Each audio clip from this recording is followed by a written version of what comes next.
Bom dia, boa tarde, boa noite. Como estão vocês? Espero que estejam bem. Hoje iremos explorar o funcionamento do acesso direto e indireto à memória RAM no PIC18F. Veremos como essa ideia é poderosa para desenvolver aplicações mais interessantes. Novamente, temos aqui alguns links relevantes para o material disponível nessa aula. Até aqui, acessamos várias vezes a memória do PIC, mas todas elas foram de forma direta, isto é, passando diretamente o endereço desejado como argumento de alguma instrução. Existe uma outra maneira de acessarmos a memória por meio de registradores auxiliares, tornando o acesso indireto. O conceito é um pouco estranho, mas com o tempo você descobrirá que esse sistema é muito poderoso. O acesso indireto é realizado através dos File Select Registers, ou FSRs. Estes são referentes ao endereço, e dos registradores Indirect File Operands, ou INDs, referentes ao valor dentro do endereço. Na família PIC18, existem 3 registradores FSR, que trabalham de forma independente, FSR0, FSR1 e FSR2, e os seus INDs respectivos. Os INDs da família 18 também permitem autoincremento, autodecremento e offset através de outro valor, o que permite uma codificação muito eficiente. Vamos olhar um exemplo de listagem que permite realizar a limpeza de um bloco da memória RAM de forma eficiente e com poucas instruções, através do uso do acesso indireto à memória. Então aqui eu tenho a minha listagem, tá? E aqui eu tenho os meus registradores, né, os meus SFRs específicos para essa operação. Tá? Bem aqui a gente consegue enxergar o FSR0, que é o que a gente vai utilizar para essa operação. E esse FSR0 ele é composto de duas partes, né? A parte baixa e a parte alta, como nós vemos aqui. Bom, os índices respectivos dele estão aqui, né? Plus W0, pré-inc 0, post-dec 0, post-inc 0. Tá? Então nessa listagem, a gente tem basicamente o meu prog, onde feita a inicialização, a chamada da inicialização do PIC18, e nessa inicialização eu quero fazer a limpeza, por exemplo, de uma parte da memória RAM, toda vez que esse processador for resetado. Então vamos supor que essa memória RAM está aqui, né? Ó, aqui no banco 0, ela está toda preenchida com F, com valores, e você quer resetar essa memória toda vez que você inicializar o programa. Então se você fosse fazer isso aqui endereço por endereço com acesso direto, ficaria um pouco complicado, né? É melhor fazer um laço que faça isso aí de forma rápida e automática para a gente. Então através dessas instruções aqui a gente tem como fazer isso, né?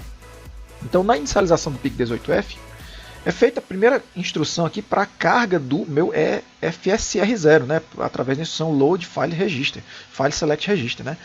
LFSR. E aí ele vai carregar isso aí com o endereço 000. Bom, aqui é um label chamado de Next, e nesse label é onde ocorre a limpeza do meu IND respectivo. Nesse meu caso é utilizado aqui o IND chamado post-inc0. Ele vai acessar aquele primeiro endereço, vai fazer a limpeza daquele primeiro endereço e já vai incrementar esse endereço para o próximo a ser acessado. Tá? Depois é feito o teste para verificar se o bit de posição 1 da parte alta do FSR0, onde está o endereço, certo? Ele foi setado. Se ele tivesse sido setado, ele dá o skip, ele salta. Caso não tivesse sido setado, ele executa o branch next para a execução desse código. Então vamos ver como é que ele funciona lá no MPLAB, que aí fica mais claro, de forma mais didática, a visualização passo a passo desse código. Então aqui já estou com esse tipo de rotina aberto, certo? Bem aqui eu vou colocar o FSR respectivo, certo? Pronto, está aqui WREG, FSR0, FSRL, por aí vai. E aqui está meu código de execução. Bom, aqui eu já compilei, vamos compilar novamente, build succeeded, e vamos fazer o passo a passo, né? O step into F7, go to meu prog, vai ser feita aqui a chamada para o init PIC18F, e lá no init, né, ó, código para configurar o PIC18F e periféricos. Bom, então o primeiro é feita a carga, né, do meu FSR0. Ele vai começar com o endereço 0. Beleza, foi feita aqui a carga. E aí vai ser feita aqui a limpeza desse meu endereço 0. Tá? Olha aqui que ele está aqui no 00. Pronto, limpou. Veja que após essa instrução aqui, ó, CLRF0 post-inc 0, o meu FSR0 já foi incrementado para 1. Tá? Minha parte baixa aqui já está em 1. Ele vai fazer o teste se aquele bit está em 1 ou não. Como ele não está, ele vai executar o branch, e aí veja que ele vai passo a passo fazendo a limpeza de todos os bytes até que esse bit aqui superior, né, esse bit de posição do FSR0H, se torne unitário, certo? Então eu vou deixar rodando aqui por um tempo. E aí vou apertar aqui a minha execução, né, para a gente ver aqui o final do código. Então, ó, pronto. Assim que ele terminou aqui de fazer toda a limpeza, né, veja que ele fez aqui a limpeza do banco 0, fez a limpeza do banco 1, e esse bit aqui, ó, vai até o banco 2. Então ele faz a limpeza basicamente do banco 0 e do banco 1, certo? Do banco 0 e do banco 1 do PIC18F. Tá? Porque esse FSR0H, ele basicamente diz qual é o banco que eu estou querendo acessar do meu Files Register. Bacana, né, pessoal? Então aqui seguiria a execução normal da inicialização respectiva do meu PIC18F. Ó. Pá, pá, e assim por diante. Correto, né? Então imagine que você tem, com poucas instruções, uma forma muito rápida e muito eficiente de acessar várias posições da memória RAM. Bom, vamos dar uma olhada agora nos nossos INDs que a gente tem acesso, né? A gente tem vários, então vamos detalhá-los. Aqui a gente tem nossa listagem de Special Function Registers, e aqui a gente tem os vários registradores para acesso indireto à memória RAM, o FSR2, o FSR1 e o FSR0. Tá? Então esse FSRN é um registrador de 16 bits que é composto pelo FSR respectivo da parte alta e o FSR respectivo da parte baixa, 8 bits cada. E esse vai permitir acessar toda a memória RAM do PIC. O plus WN adiciona um valor de W, é um valor com sinal, ou seja, ele vai de menos 127 até 128, para o meu valor FSRN. E usa o novo valor para essa operação. Tá? Então você pode carregar um valor lá dentro do W e acessar uma parte ou acima ou abaixo da memória RAM a partir do meu endereço FSR, tá? Já que esse valor é considerado bipolar, né? Ele tem polaridade positiva e negativa. O PostDecN vai acessar o valor do FSRN e vai decrementar por 1 após o acesso. Isso aí é equivalente em C a uma variável, né? Um vetor de variáveis sendo acessado pela minha posição N. E após a execução dessa mudança ou operação da variável na posição N, esse meu valor de N seria decrementado posteriormente. Tá? Por isso que é PostDec. O PostInc ele vai acessar o valor do FSRN, vai incrementar 1 após o acesso. O que em C é equivalente à variável, né? Meu local na memória RAM, é seguido do meu acesso da minha posição N. Depois que é realizado o acesso, é feito o incremento a posteriori. Já a minha pré-INC-N, meu IND, pré-INC-N, irá acessar o valor do FSR e incrementa 1 antes desse acesso. Tá? E o equivalente em C é a variável feito pré-incremento da minha posição N. Tá? O IND-FN vai acessar o conteúdo respectivo do FSR sem modificá-lo. Então, aqui no Special Function Registers, a gente consegue ver todos eles relacionados. Tá? Veja aqui que você não tem acesso, né, aqui não é marcado o acesso, uma vez que isso é uma operação interna do microcontrolador. Legal, né, pessoal? Bom, vamos analisar uma listagem que permite construir a sequência numérica de Fibonacci em assembly usando o PIC18F e usando essas ideias. Tá? Vamos entender aqui como é que ela funciona primeiramente, antes de nós vermos essa operação. Tá? Bom, o Fibonacci, a gente sabe que ele, a lista simples ele começa com 2 números sendo 1, e o próximo número a ser gerado, a ser produzido, é a soma desses 2 números anteriores. Então a gente tem, começando com 1, 1, o resultado da soma vai dar 2. A próxima sequência seria 1 mais 2, que daria 3. A próxima seria 2 mais 3, que daria 5, e assim por diante. Então a nossa ideia é fazer algo similar. E aqui eu já estou mostrando como é que é feito utilizando 2 registradores FSR, o meu caso aqui o 0 e aqui o meu caso 1.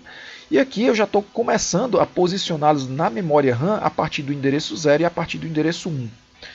Bom, aqui é feita uma movimentação do literal 1 para dentro do meu IND F0 e para dentro do meu IND F1, ou seja, eu estou carregando as posições 0 e a posição 1 com o meu valor literal 1, carregando o meu início do processo do Fibonacci. Bom, o cálculo da iteração do próximo número de Fibonacci, né, é feito da seguinte forma. Aqui é feita uma movimentação do meu PostInc 0 para dentro do W. Ou seja, o valor mais anterior é carregado para dentro do W. E esse mais anterior já é incrementado para ir para o próximo endereço da memória RAM. Depois é feita a adição daquele valor W com o meu POSTINC 1, o meu próximo endereço. E esse valor vai para dentro de W, certo? Esse resultado dessa soma. Daí o movimento que ocorre do meu valor W é feito para o IND F1, uma vez que ele já foi incrementado através do POSTINC 1. Tá? Então, bem aqui ó, tem um exemplo similar ao que está ocorrendo na memória RAM, através de comentários, certo? Do que está se passando instrução por instrução. Bom, o critério de parada, nesse caso, é quando esse meu W, certo? Essa minha operação de soma, ela causa um estouro, ele faz um valor somado tal que dê maior do que 255. E aí vai ocorrer a presença do carry. E aí o carry vai ser testado respectivamente. Caso o meu carry ocorra, ele vai mover o meu resultado final, que está lá no meu INDF, né, que foi o maior número que foi obtido, para dentro do W. E caso não ocorra, vai ocorrer o branch para nextFib, e esse processo ocorre. Então vamos ver como é que esse código trabalha. Aqui está basicamente o mesmo código que a gente lidou, para entender aqui a parte inicial do acesso indireto à memória, né, para fazer a limpeza, a memória aqui já foi toda limpa. E aí vai seguir a execução normal do código. Certo? Eu vou colocar já o breakpoint aqui no meu call IND Fibonacci. E aí vamos executar respectivamente. Bom, então aqui a memória não foi preenchida e aí vai executar passo a passo agora. Bom, então está aqui nossas instruções. Certo? IND Fibonacci. Vou carregar aqui FSR0 com endereço 0. Beleza, está aqui ele. E FSR1 com o próximo endereço. Bom, deixa eu ver se eu consigo exibir aqui tudo. Pronto, aqui dá para visualizar beleza. Tanto o FSR0 e o FSR1, certo? E aqui a nossa memória RAM, respectivamente. Bom, e aí vou mover o literal 1, tá? Olha para onde é que ele vai. Vai para o IND F0. Olha só o que vai acontecer. O W está com 1, está aqui, ó. Move WF para dentro do IND F0. Ele transferiu aqui 1 para a memória RAM. Ó. E aqui para o IND F1, para o endereço de posição 1, apontado no FSR1. Tá? Bom, aí aqui começa a iteração do algoritmo de Fibonacci. Né? Então vai mover o POSTINC 0, né, para dentro do W. Certo? Você vê aqui que o FSR0 ele já incrementou para 1, porque o meu W, né, ó, ele pegou o valor anterior e transferiu para W, né, que era esse número 1 aqui. Vai fazer a soma e vai carregar agora em W. Aqui, ó, 2. Então a soma foi feita deste valor que estava em W, tinha sido transferido para W, com esse valor da memória RAM. O resultado ficou em W. E aí, como ele já incrementou o POSTINC 1 aqui, ó, o meu FSR1, ele vai agora mover para o meu indirect, tá? Meu INDF 1. Olha onde é que vai aparecer aqui o meu resultado. Pá, aqui, né? Ó, porque o meu FSR1 já está com o endereço 2. Bom, ocorreu estouro? Não. Então vai continuar mais uma vez nesse processo. Então ele vai ficar lendo esse endereço, depois esse. Vai fazer a soma e vai transferir para esse. E assim por diante. Vamos ver isso aí. Vai acompanhando, né? Ó. Aqui já ocorreu a soma. Aqui WREG já está com 3. Vai transferir para o próximo endereço.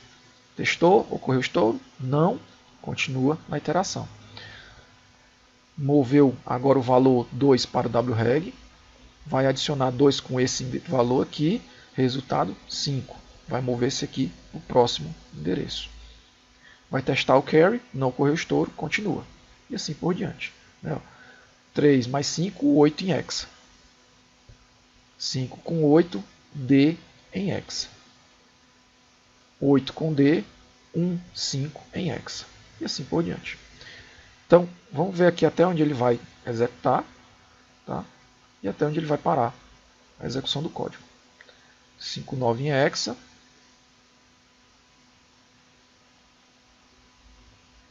Não ocorreu estouro. Nessa adição, também não ocorreu estouro. Nessa adição é onde ocorre o estouro, no endereço 0D. Pronto.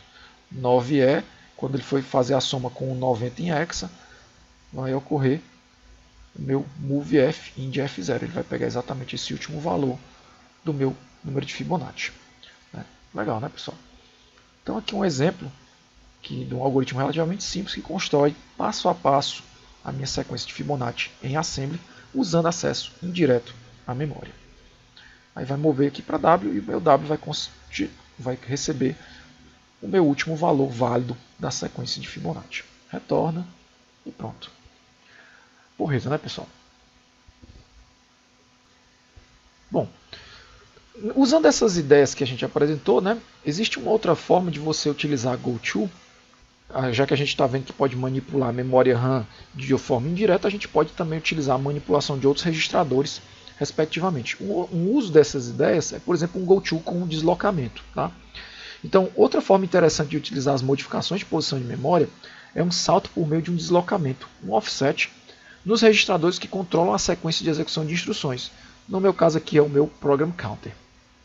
Então vamos olhar como exemplo o uso através da aplicação de um display de 7 segmentos, uma vez que nós fazemos muito uso e consulta de tabelas. E esse tipo de aplicação é muito útil para tal finalidade. Bom, o display de 7 segmentos é um dispositivo muito útil para exibir informações. Para tanto, devemos enviar para cada um dos LEDs, né, dos 7 segmentos, aqui a gente tem 7 segmentos, mais o ponto, certo? E a sequência dos bits que vai simbolizar cada dígito associado. Por exemplo, o 0, certo? Ele vai ter que acender esses 6 segmentos aqui, né? 1, 2, 3, 4, 5, 6, e esse aqui vai ter que ficar apagado. Tá? Então, no display de 7 segmentos, é comum a gente usar a nomenclatura A, B, C, D, E, F e G para simbolizar cada segmento individualizado dele, e o DP sendo o ponto. Tá? Bom, esses displays de 7 segmentos, eles podem apresentar os diodos conectados nesse formato, tá? Os diodos de LED que compõem cada segmento, onde os cátodos são ligados ao comum, por isso que esse aqui é o tipo de LED chamado cátodo comum, ou de ânodo comum, em que o ânodo dos LEDs é conectado todos de forma comum. Bom, no caso do cátodo comum, o cátodo deles é conectado ao referencial, e aí você basta enviar um nível de tensão, um nívelzinho de corrente aqui para cada um desses meus símbolos aqui, para fazer acender respectivamente cada um dos segmentos, certo? E aí, por exemplo, para você fazer aparecer o dígito 0, você se energizaria num cátodo comum, né, enviaria o binário 1 para o pino A, binário 1 para o pino B, C, exceto o G. Já no display de ânodo comum, você tem que enviar o binário 0 para cada um desses aqui para fazer aparecer seu dígito respectivo, certo? Isso daí é a forma simplificada de enxergar como isso aqui funciona, tá bom? Mas a ideia essencial é essa. Se você tiver um port saindo diretamente do PIC e conectando diretamente a cada um desses terminais, mandou binário 1 para um cátodo comum, você acende o LED. Mandou binário 0 para um ânodo comum, você acende o segmento respectivamente. Tá? Então aqui mostra uma tabela que deve ser concebida a fins de montar esses dígitos, né? O dígito 0, dígito 1, dígito 2, dígito 3 e assim por diante. Não é só enviar o número 1 lá para a porta. Você vai ter que enviar uma sequência de tabela com cada segmentozinho desse aqui com seus zeros e um respectivos para identificar a numeração que você quer que faça aparecer no display. Legal, né? Bom, então com essa ideia, tá? Aqui eu tenho um exemplo de codificação binária que permite acender alguns dígitos do display de 7 segmentos. Então aqui meu dígito 0 ele equivale, tá, a 0, 1, 0, 0, 0, 0. Porque nesse meu caso aqui eu estou usando o ânodo comum, onde o 0 acende e o 1 apaga. Tá? Então veja aqui que o meu pino G, né, ó, o meu segmento G, ele fica apagado, enquanto os demais segmentos aqui ficam acesos. Já o dígito 1, por exemplo, como eu quero que somente o B e o C acendam, né, ó, veja aqui que somente o B e o C estão com binário 0. Dígito 2, aqui F e C, né, ó, F e C, F e C estão apagados, onde o 1 apaga e o 0 acende. E assim por diante. Tá? Nessa codificação, eu estou colocando o port D, certo? Como sendo o LED onde ficará conectado o meu conjunto de LED 7 segmentos. Tá? O port D está basicamente conectado a cada um desses pinos do meu LED de 7 segmentos, tá? Meu display de 7 segmentos. Bom, e aí a gente usa a ideia por trás do GoTo com offset. Tá?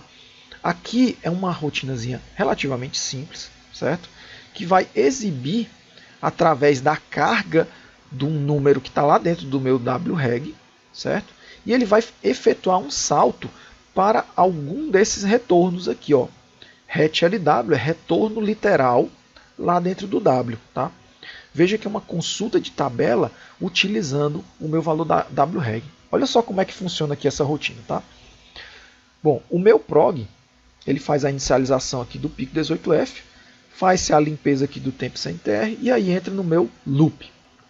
Esse tempo sem TR aqui é um contador temporário, que começa de 0, vai ser incrementado para 1, para 2, para 3 e assim por diante, a fim de exibir lá no meu display de 7 segmentos.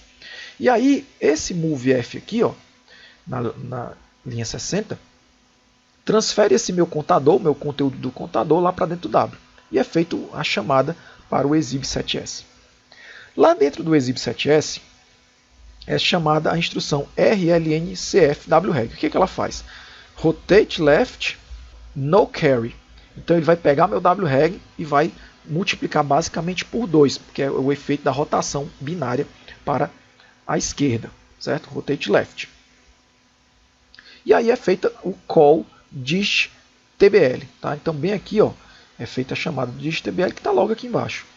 Nessa disttbl é feita a adição do valor que está lá em W ao meu PCL, meu Program Counter Low.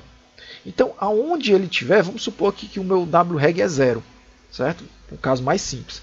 A adição do Program Counter com 0 retorna o próprio Program Counter. Ele retorna para o próprio Program Counter.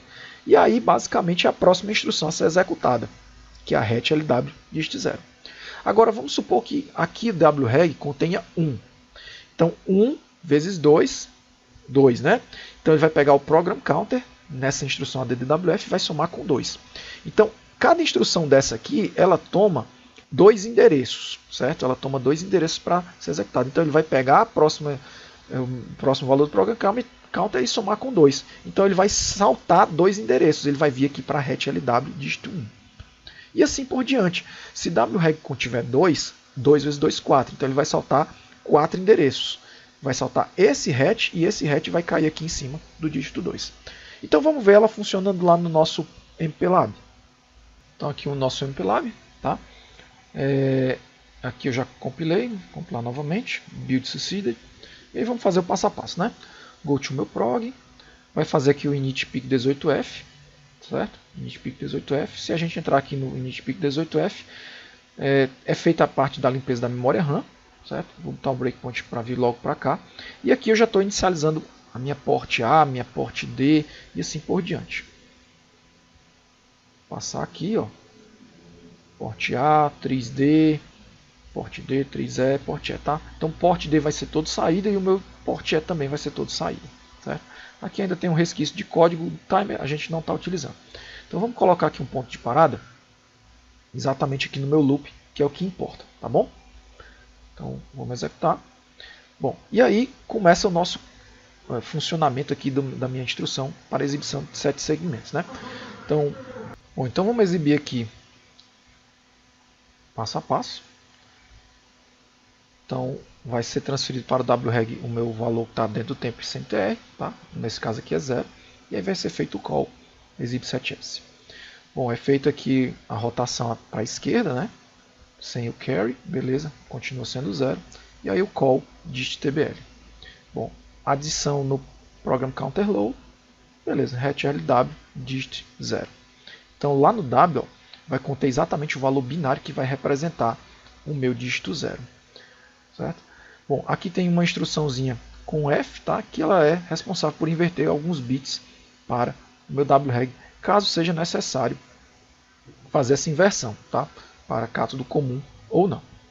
Bom, e aí, feita a inversão, vai mover o wreg, tá? Para o meu porte respectivo, lá para o meu porte D. Então, feita a movimentação, é feito o retorno e assim por diante. Tá? Então, vejo que ele voltou aqui para a minha rotina principal. E aí ocorre aqui um incremento da minha variável temporária, vai agora para 1, ela está aqui no endereço 3, volta para o meu loop, mover aqui para W esse meu valor, vai ser feito o call, multiplicado por 2, veja aqui que deu 2, né?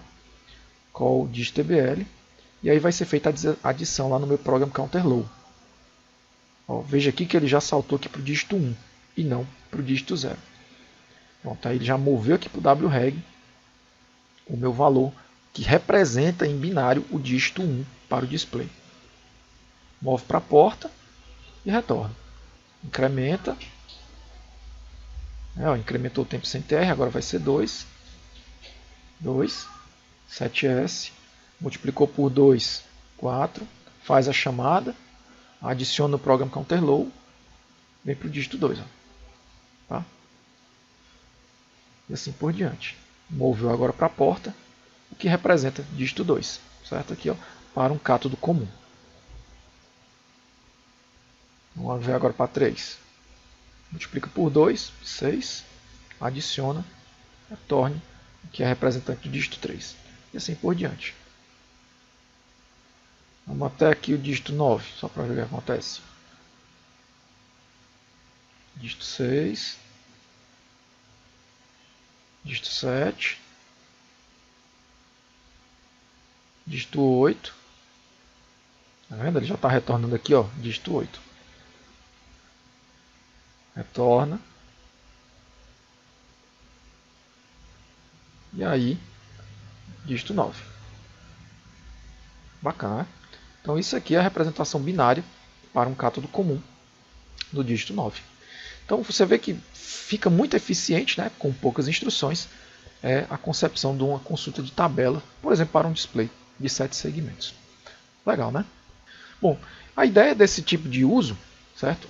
Por exemplo, você pegar aqui uma placa, por exemplo, da Exto, essa Neo 201, em que você tem aqui um PIC 18F4550, e aí nesse PIC existe toda uma conexão aqui da minha port D, certo? Através dessas resistências aqui, conectados a cada um dos bits respectivos a cada segmento do meu display de 7 segmentos aqui. Isso aqui é o diagrama esquemático da placa, né? Está aqui ele, esse displayzinho aqui, certo? E essa representação esquemática a gente pode pensar aqui no Proteus desse jeito, certo? Todo o meu port D aqui conectado nos respectivos segmentos, inclusive o ponto, e aqui as portas de inversão, certo? Para esse display aqui de cátodo comum, tá bom? Então nesse caso aqui, para que eu acione, por exemplo, esse display aqui teria que vir com o nível binário 1, né, saindo aqui do meu RA5, ele aterraria esse meu pino 1, certo? Esse pino 1 aqui referente a esse dígito 1, tá? E aí eu enviaria meus bits respectivos aqui para fazer acender os segmentos, tá? Legal, né? Bom, então vamos, como exercício, temos algumas atividades interessantes, tá? Para já a gente pensar em construir aplicações úteis para o nosso dia a dia. Então, eu estou sugerindo aqui algumas aplicações e a gente começa por meio da modificação do programa anterior, de forma que possa complementar a contagem em hexadecimal, ou seja, que vá de 0 até F, de 0 até 15. No nosso caso lá a gente só fez de 0 até 9. Então para isso você vai construir os dígitos e os EQUs para os caracteres faltantes, né? No caso A, B, C e assim por diante. Além disso, você vai ter que modificar a rotina de GoTo com offset. E aqui fica um adendo. Veja que aquela rotina ela não faz o teste do limite, né? Do limite superior. Se, por exemplo, eu quiser aparecer o número 16, no dígito 16, ele não deveria deixar. E aqui não tem esse tipo de verificação. Eu acho que era importante o aluno pensar já como escrever essa rotina, limitando e evitando que ele faça esse call dígito TBL aqui para esses returns aqui, ó, tá? Logo após que ele fizer essa adição, porque pode ser que aconteça um problema. Eu acho que o aluno poderia simular isso daqui no MATLAB e ver qual o problema ocorre e compreender melhor esse tipo de problema e introduzir a limitação para esse exercício. Bom, o que deve ser modificado no programa para que ao invés de utilizar um display de âmbito comum, possa ser empregado um cátodo comum? Dica, use apenas uma ou duas instruções. Tá? Então nesse código aqui, certo? Eu apresento rotina para ânodo comum e eu quero fazer com que ele trabalhe com cátodo comum. Bom, outro exercício que eu coloco é que o aluno elabore uma modificação da listagem anterior para que o valor exibido no display de 7 segmentos incremente com o pressionar de um botão associado ao porte A0. Tá? Ou seja, só incrementa quando você aperta o botão. Quando você solta, ele não incrementa. Outro exercício interessante é elaborar um programa utilizando o acesso indireto à memória, que construa uma série na memória RAM. Ela é similar de Fibonacci, porém, ao invés da soma, você deverá usar o produto entre dois termos anteriores para obter o próximo valor. Inicialize os dois primeiros termos com 1 e com 2. O critério de parada é o teste de bit de carry do resultado. E como desafio, tá, eu coloco o seguinte: como deve ser modificado o programa de Fibonacci para que esse possa calcular números de 16 bits ao invés de valores de 8 bits? É um desafio bem interessante. Bom, com isso, chegamos ao fim dessa parte acerca de acesso indireto à memória, tá bom? Fiquem bem, abraços e até a próxima.